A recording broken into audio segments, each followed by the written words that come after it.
important climate conference kicks off in Glasgow, Scotland in the coming week, COP26. The Convention for Climate Change, where countries are supposed to announce tough new targets for reducing carbon emissions to limit global warming to well below 2 degrees. And ideally to no more than 1.5 degrees as compared with pre-industrial levels.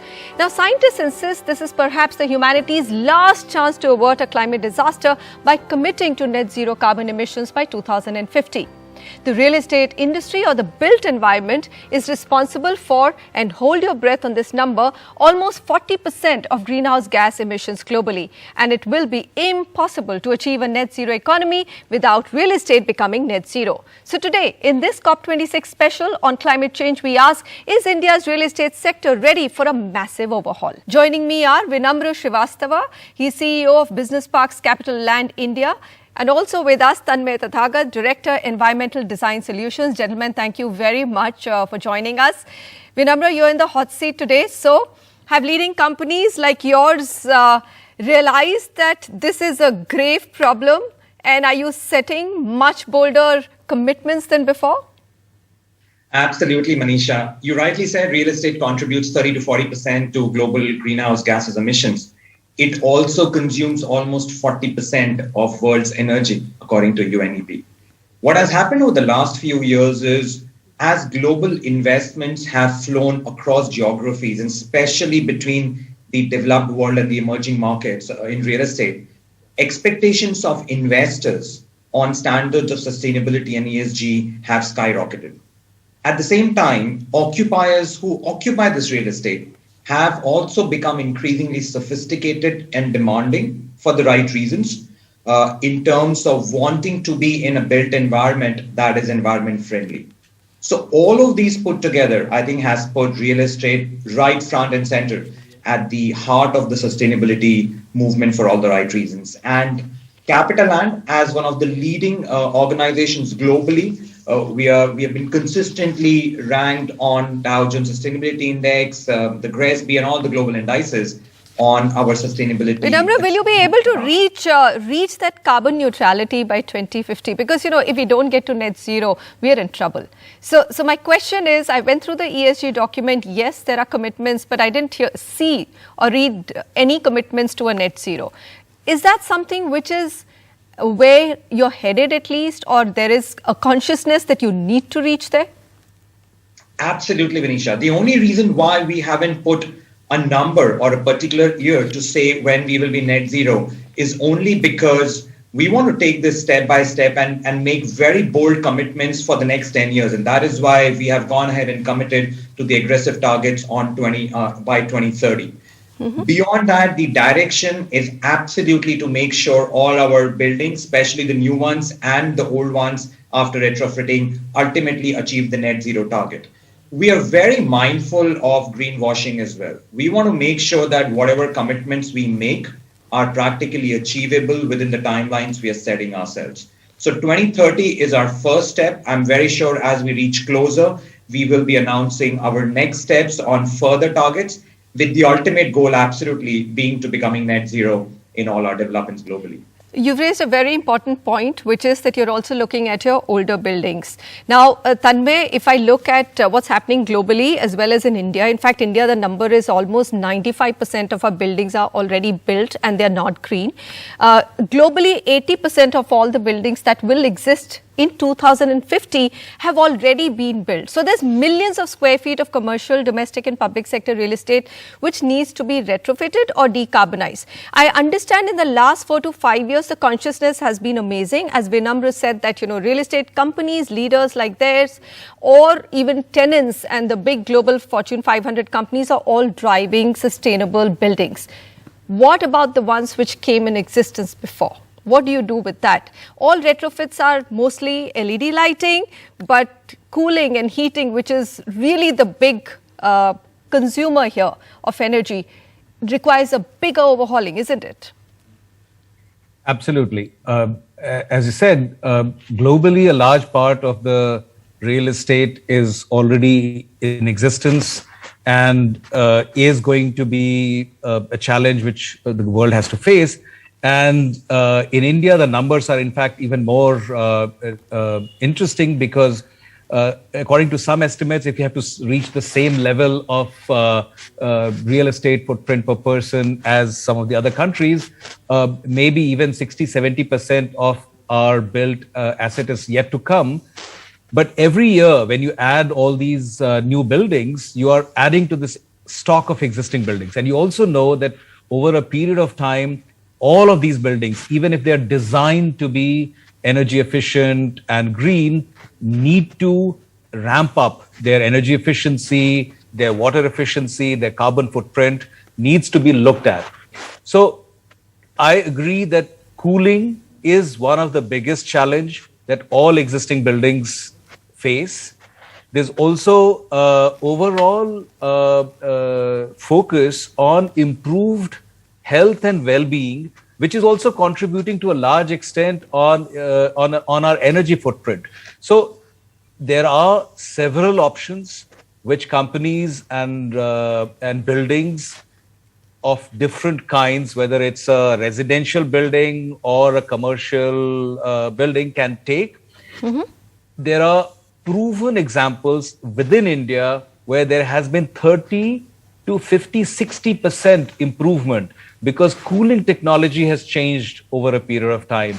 Our understanding of thermal comfort has changed and improved over the last 20 years. So there is a possibility, but most of the time, it's a significant effort, both in terms of time and the inconvenience of doing it, and finally the investment, right? If building is working fine, if tenants are paying the rent, then it is easy to just stay in that status quo mode. Vinamra, I'm going to come back to you on just delving a little bit deeper into decarbonizing existing buildings, and whether the benchmarks that you follow at CapitaLand, are they equal in India and the rest of the globe? Or do you feel that India is slightly behind and will take time because you've probably inherited some buildings as well? Actually, interestingly, Manisha, despite our global efforts on being the world leader, India is actually leading the charge for CapitaLand globally. Just on the point of retrofitting the existing buildings, couldn't agree more. Because we've been in the business for so long, obviously there are buildings that are older that did not have the right HVAC technologies when they were built. What we have done is set ourselves target of complete upgrading of those buildings to at least gold or ideally platinum rating standards. And that will involve upgrading the HVAC equipment to ensure we get the energy efficiency. And what we also do is all our portfolio sits on a cloud-based network, which is called an intelligent building platform. That allows the buildings to talk to each other, use predictive analysis and weather monitoring, etc., to keep fine-tuning your AHU performance, for example, to achieve energy efficiency targets. So the numbers that Tanmay was mentioning, we have in India, for example, since 2011, reduced our energy efficiency intensity by 42%. Okay. Reduce our water efficiency by, or increase our water efficiency by around 36%. By next year, 100% of our buildings, even those that were 20 years old, will be completely green certified. We're also focusing on zero waste. Let's not forget beyond energy, water waste is a very important component of achieving sustainability goals. And the biggest focus for us in India is on push for renewable energy. Today, almost 40% of our energy demands in India are met through renewables. By next year, it will go beyond 50%. And that is where a lot of our investments are going to come in the future. Okay. So you've covered actually every operational part. I'm not going to come back to you with that. But what about the embodied carbon emissions of a building? Because Vinamra, everybody that I'm speaking to in the real estate sector, the conversation has pretty much been on the operational part, and all excellent players like you have actually done a lot of work on energy, water and waste. But then the entire embodied emissions of a building, have you started looking at, if you have an option of better produced steel, more sustainably produced steel, to opt for that even at a higher cost, whether it's paint or cement, that you'd make those choices where there is a lower carbon footprint? Our investment philosophy, Manisha, on sustainability starts right at the first stage, where we look at the entire value chain of real estate holistically, right from financing to investment, then to construction, then to leasing, and then to operations. So for us, operations while it's always the most talked about, is only one part of the story.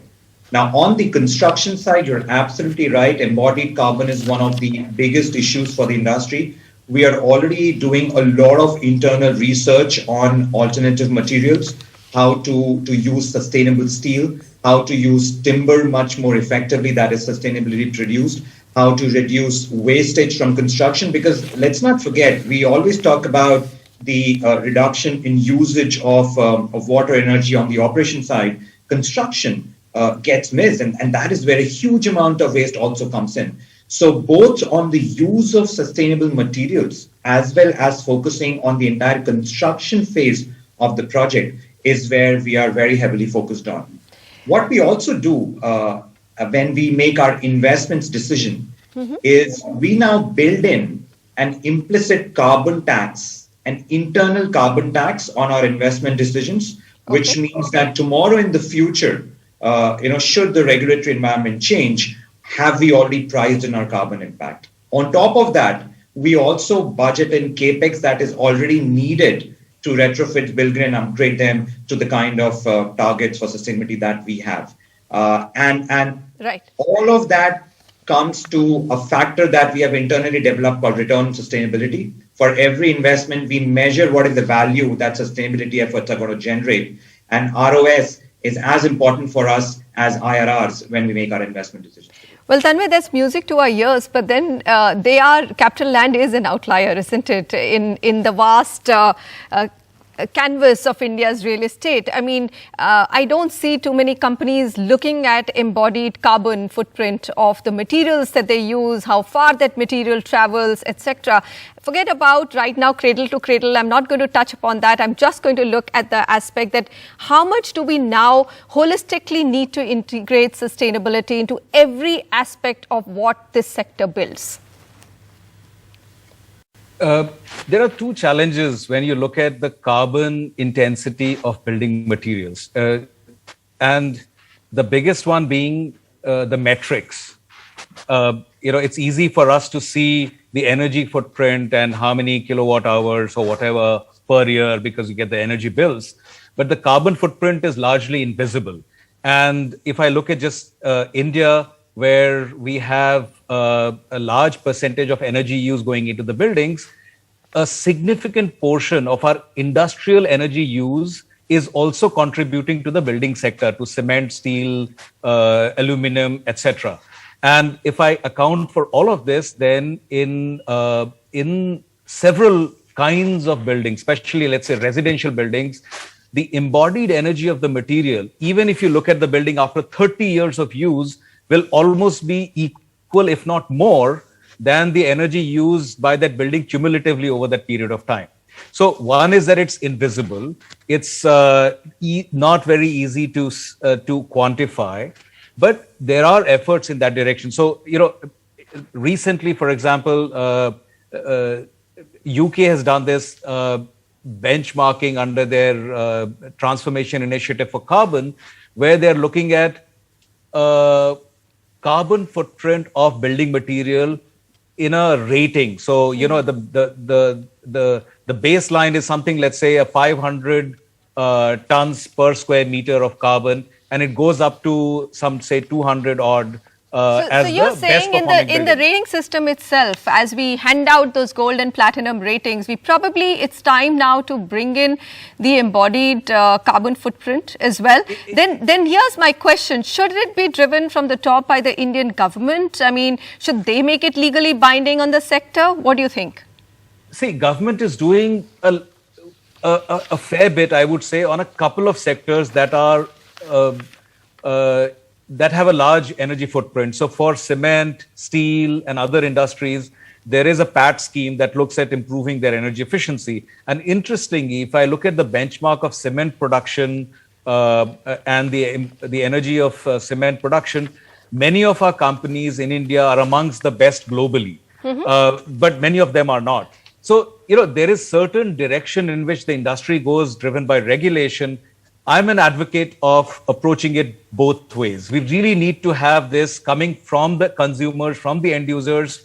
And one of my issues or complaints with the rating system is that in order to become holistic, they incorporate so many things that very often it becomes difficult to discern what are the critical things and where you perform. So you may have a building that is, say, a LEED Gold or Platinum, but may not have done the most on embodied energy or even operational energy. And it's time for us.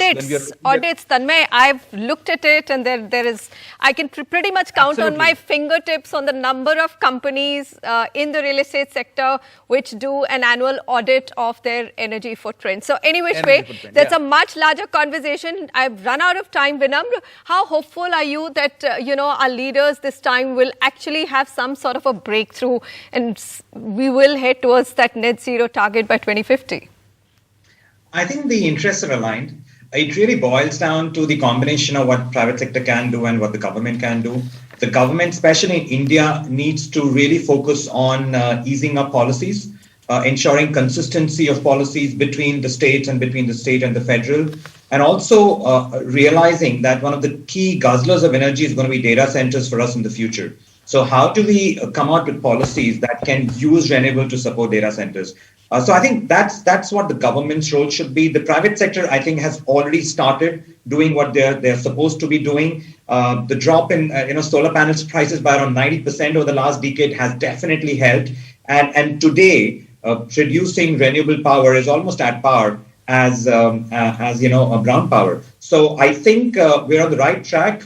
I'm hoping there is more action from Glasgow this time in terms of not just firm commitments, because I think commitments have come thick and fast right from the Kyoto Protocol days, but really about how do we get this implemented on the ground and hold people responsible. We definitely need a lot more action. Gentlemen, thank you very much for joining us on this discussion. In fact, this is too short a time. It's not a conversation which is going to get over in one show, but we will come back to you and have you back on another environment-related conversation very soon.